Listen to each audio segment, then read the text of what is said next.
কেউ কেউ বাধ্য হয়ে আসতো আমার ক্রাইসিসের কারণে, কিন্তু যে প্রাইস এবং যে ধরনের খাবার দেওয়া হতো মুরগিও এর চেয়ে বেশি খায়। এতদিন ধরে এখানে মাত্র 20 টাকা দামের একটা খাবার পাওয়া যেত, যে খাবারে খুবই ছোট্ট সাইজ, অর্থাৎ আলুর একটা যে পিস, ওই পিস সম একটা মাংসের পিস দেওয়া হতো, আর অল্প ডাল, আর হচ্ছে অল্প ঝোল, এরপরে ভাত। এটা 20 টাকা নিত, এর বাইরে অন্য কোনো আইটেম ছিল না। অথবা কখনো ভাতের পরিবর্তে ওই একটু কালার মিশ্রিত তেহারি টাইপের, তেহারি বলা যায় না এটা, জাস্ট হলদে ভাত বলা যায় আর কি, হলদে মানে হলুদ কালারের ভাত দিতে অল্প, তারপর হচ্ছে এক পিস ছোট মাংস, আর হচ্ছে এক পিস সবজি ঝোল, এটুকু। এটা 20 টাকা নিত। এই যে খাবারের সাইজ এবং কোয়ালিটি, এটার কারণে এখানে শিক্ষার্থীরা আসলে আসতো না।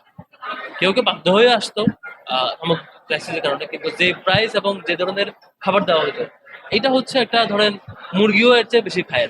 মানে আমাদের ফ্যামিলি গুলোতে পশু পাখিকেও যারা লালন পালন করে, এখানে এর চেয়ে বেশি পরিমাণ খাবার দেওয়া হয়। বিশ্ববিদ্যালয় কর্তৃপক্ষের তত্ত্বাবধানে পরিচালিত এই ক্যান্টিন, যেখানে আপনি অন্য মেনু ঢুকাতে পারবেন না।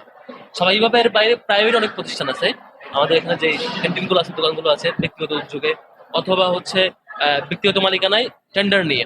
আর এই ক্যান্টিনটা হচ্ছে ইউনিভার্সিটির মালিকানায়, সরাসরি ইউনিভার্সিটি এটা ফলো আপ করে, তত্ত্বাবধান করে। এই জায়গায় এই ব্যবস্থাপনা ছিল। আমরা একটা মেনু এড করবো, এটার জন্য দীর্ঘদিন অপেক্ষা করতে হয়েছে, লম্বা নানা মিটিং, নানা পলিসি, এটার জন্য অনেকগুলো মিটিং করতে হয়েছে। এটা খুবই দুঃখজনক সাইড ছিল আর কি। এখন এসে আমরা যেটা আজকে পারলাম, সেটা হচ্ছে খাবারের এক্সট্রা অন্য মেনু এড করা।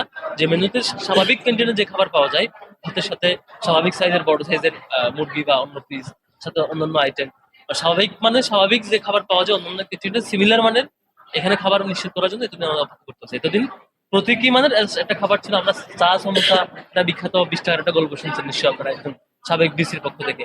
সেম 10 টাকার, 10 টাকার চা সমোসা সিঙ্গারা পাওয়া যেত, আর 20 টাকার খাবার পাওয়া যায়, বিখ্যাত, এটা গর্ব করে তিনি বলতেন। অথচ এখানে খাবারের যে মান ছিল, সেটা আসলেই 20 টাকা দিয়ে তাই পাওয়া যেত আর কি, ওই সময় মানের। এবার আমরা অনেকগুলো প্রসিডিউর মানার পরে লম্বা যাত্রা শেষে এখন আমরা পারলাম আজকে, যে আজকে থেকে এখানকার শিক্ষার্থীরা যারা আসবেন, তারা রেগুলার যে খাবার ক্যান্টিনে পায়, সেই খাবারটা এখানে পাবেন আর কি। তো বিশ্ববিদ্যালয় তত্ত্বাবধানে আমাদের সেকেন্ড ফেজ হচ্ছে, আমরা চেষ্টা করবো এখানে ভর্তুকি নিশ্চিত করে খাবারটা মিনিমাম কম দামে নিয়ে আসার চেষ্টা করা।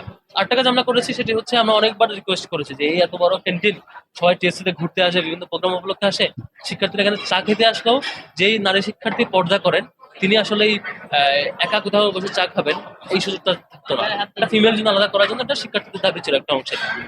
সেই জায়গা থেকে আমরা এটা নিশ্চিত করতে পারিনি এতদিন ধরে। ইউনিভার্সিটি শেষ পর্যন্ত বাজেট না দিয়ে তাদের যাত্রা শেষ করলো আর কি। পরে আমরা আমাদের মতো করে মিনিমাম বাজেট যেটুকু পারা যায়, খুবই মিনিমাম লেভেলে একটা ফিমেল করার চেষ্টা করেছি।